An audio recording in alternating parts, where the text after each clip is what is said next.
Sa isang mapayapang bayan ng San Antonio, naninirahan si Isabela kasama ang kanyang mapayapang pamilya.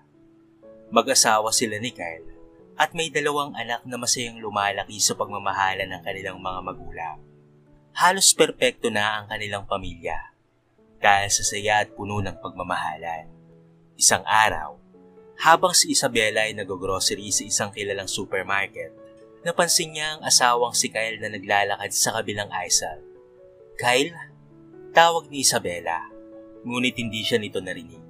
Nagsimula nang magtaka si Isabela nang mapagtantong dapat nasa trabaho ang kanyang asawa at bakit nandito ito sa supermarket.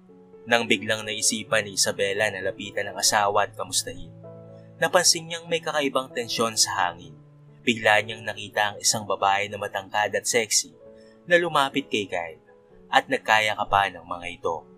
Agad na napatilikod si Isabela at napahawak sa dibdib dahil sa sakit na kanyang nararamdaman. Parang hindi niya matanggap ang nasaksihan niya ngayon. Dali-dali niyang tinapos ang kanyang gawain at umalis sa lugar.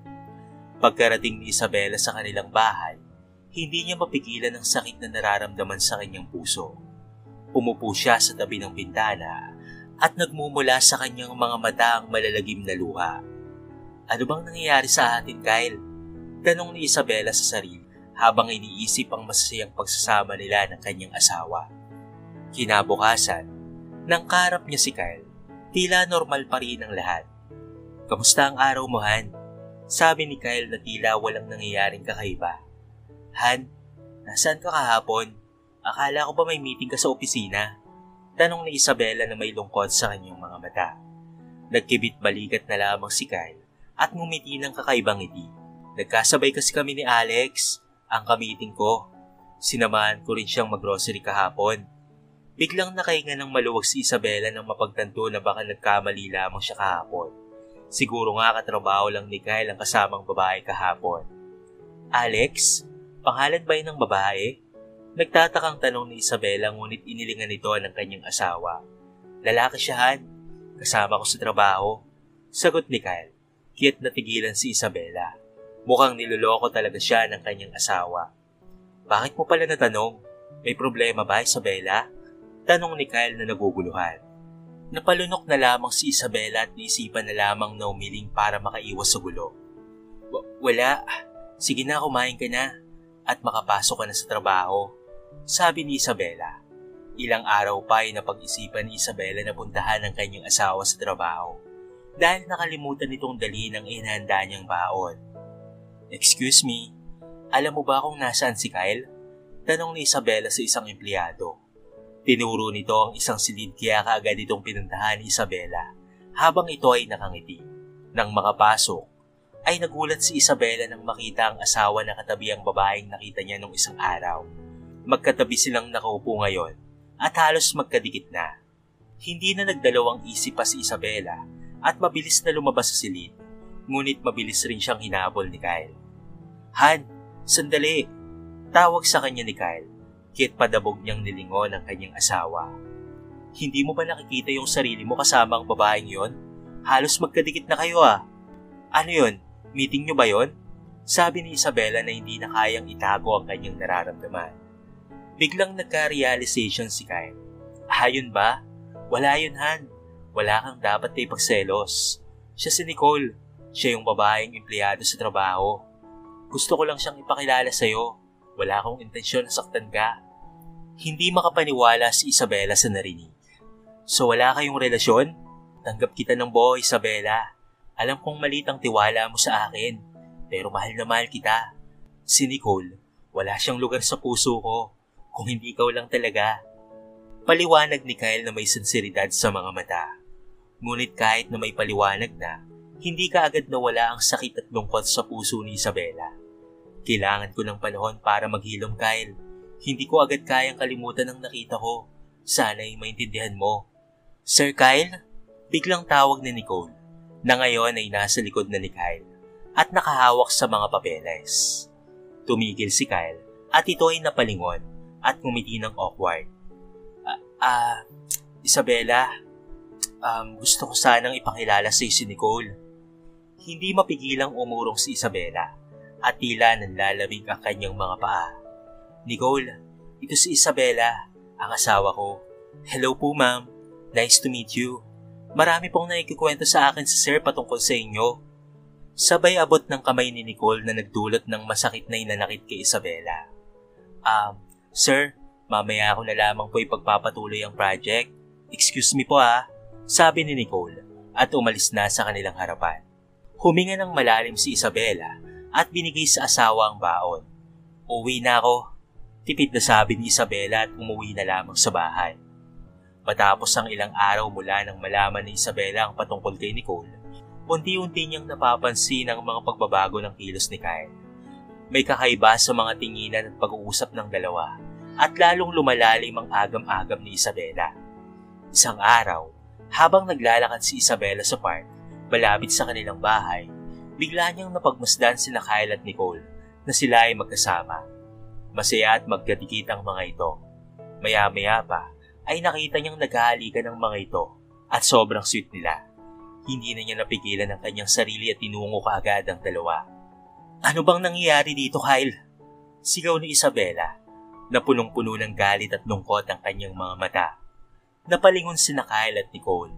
Nagulat sa biglang pagdating ni Isabela. Han, ito kasing si Nicole susubukan pa sanang magpaliwanag ni Kyle, ngunit hindi siya pinansin ni Isabela. Dahil lang ba sa babaeng ito? Ito na ang nangyayari sa ating pamilya? Tanong ni Isabela, nakaharap sa kanyang asawa. Kailan pa naging normal na maghalikan ng lalaki at babae na hindi naman mag-asawa ha? Nagulat si Kyle at mukhang nabigla si Nicole. Isabela, mahari ba ako magpaliwanag? Umpisa ni Kyle, ngunit biglang nagdilim ang paningin ni Isabela. Hindi tama ito, Kyle. Ako ang asawa mo, hindi siya. Sigaw ni Isabela habang kinakalabit ang sarili para hindi mapaiyak. Biglang tumigil sina Kyle at Nicole. Pero akong mahal ni Kyle, Isabela, at hindi ikaw. Biglang sabi ni Nicole. Kaya nagulat na lamang si Kyle lalo na si Isabela na mas lalong nakaramdam ng sakit sa sinabi ng babae. Walang hiya ka, kabit ka lang. Sigaw ni Isabela at akma sanang sasampalin si Nicole, ngunit mabilis na nahawakan ni Kyle ang kanyang kamay. Tama na, Isabela, mas mabuting umalis ka na lamang dito. Sigaw ni Kyle na tila mas pinaglaban ng kabit kaysa sa kanyang asawa. Natigilan si Isabela at hinayaang tumulo ang napakalakas na luha. So mas pipiliin mo siya kaysa sa pamilya natin? Paano na ang mga anak natin? Iiwanan mo na ba kami dahil lamang sa babaeng yan? Tanong ni Isabela, kaya't yumuko si Kyle at hindi ka agad nakasagot. Mahal ko na si Nicole, Isabela. Napapasay niya ako. Binibigay niya sa akin kung ano ang gusto ko. I'm sorry, Isabela. Halos pabulong na sagot ni Kyle. Kaya't halos bumagsak na lamang sa sahig si Isabela dahil sa sakit na salita na kanyang narinig. Sa kabila ng pangyayari, patuloy na nanatili ang lungkot at pagluha ni Isabela. Hanggang isang araw, isang aksidente ang nangyari kay Kyle at Nicole. Habang sila ay nagmamaneho papauwi, kaagad silang dinala sa ospital. Nang malaman ni Isabela ang aksidente, hindi siya nag-atubiling puntahan sa ospital ang dalawa. Nang makita niya ang asawa na nakahiga sa kama, meron siyang halo ng takot at pag-aalala. Kyle, please, bumalik ka na sa amin. Wala na tayo. Kumawawala ka sa amin. Madamdaming sambit ni Isabela habang nakatingin sa kanyang asawa. Si Nicole ay nasa kabilang kwarto, ngunit may minor injuries lang. Isang araw, biglang nagising si Kyle na walang masyadong naaalala at nagkaroon nito ng amnesia. Hindi niya maalala si Nicole at mas lalo niyang hindi maalala ang kahit anong kaganapan sa kanilang relasyon. Sa halip, ang unang pumasok sa isip ni Kyle ay ang kanyang tunay na pamilya na si Isabela at ang dalawa nilang mga anak. Kyle, mahal, buti naman at nagising ka na. Bungad ni Nicole na agad na pumasok sa kwarto. Nalilito naman si Kyle na nakatingin kay Nicole. Han, sino ang babaeng ito? Tanong ni Kyle kay Isabela. Natigilan naman si Nicole at napaatras. Kyle, ako ang mahal mo, si Nicole. Parang naiiyak na sabi ni Nicole nang hindi siya maalala ni Kyle. Isabela, sino si Nicole? Tanong pa ni Kyle habang may pangangatal na boses. Hindi ka agad nakasagot si Isabela at mas piniling wag ipaalala sa asawa ang kabit nito. Umiyak si Nicole at dali-daling lumabas sa silid. Hindi ko maalala si Nicole, pero may naiwan akong pag-ibig sa puso ko para sa iyo, Isabela. Mahal kita, sambit ni Kyle na nagdulot ng ngiti sa mukha ni Isabela. Si Nicole na naririnig ang lahat ay napaiyak na lamang. Hindi niya inaasahan ang muling pagbabalik ng alaala ni Kyle na nakatutok lamang sa pamilya. Kyle, mahal na mahal kita. Ano bang nangyari sa atin? Tanong ni Nicole. Ngunit mukhang walang naisip si Kyle patungkol dito. Nicole, sorry pero hindi ko maalala kahit anong patungkol sa ating relasyon. Ang naalala ko lang ay ang asawa kong si Isabela at ang mga anak namin. Paliwanag ni Kyle na nagdulot ng masakit na damdamin kay Nicole. Sa pag-unlad ng oras, mas lalo pang lumakas ang samahan ni Kyle at Isabela, habang si Nicole ay unti-unti nang lumalayo sa buhay ng mag-asawa. Ito ay isang pagkakataon para sa pamilya na muling magkasama at baguhin ang kanilang mga buhay, patuloy sa isang mas makabuluhang kinabukasan. Ang mga araw na lumilipas ay nagdala ng mas maraming saya at pag-asa para kay Isabela at sa kanilang pamilya. Ngunit kahit na masigla ang takbo ng kanilang buhay, hindi maiwasan ni Isabela ang takot na bumalik ang alaala ni Kyle patungkol kay Nicole. Ikinuwento rin ni Isabela kay Kyle ang patungkol kay Nicole para naman hindi ito mabigla at mas malaman niya kung siya pa ba talaga ang pipiliin ni Kyle o hindi. Isang gabi, habang sila ay nag-aayos para sa kanilang pagtulog, napagtanto ni Isabela na hindi pa rin niya lubusang nauunawaan ang nararamdaman ng kanyang asawa. Kyle, mahal mo pa ba si Nicole? Tanong ni Isabela. Tila may bahid na pangamba sa kanyang mga mata. Nagulat naman si Kyle sa tanong nito, ngunit agad siyang tumingin ng maayos sa mga mata ni Isabela. Han, mahal na mahal kita. Hindi ko alam kung bakit mo ito na itatanong. Wala na si Nicole sa aking puso.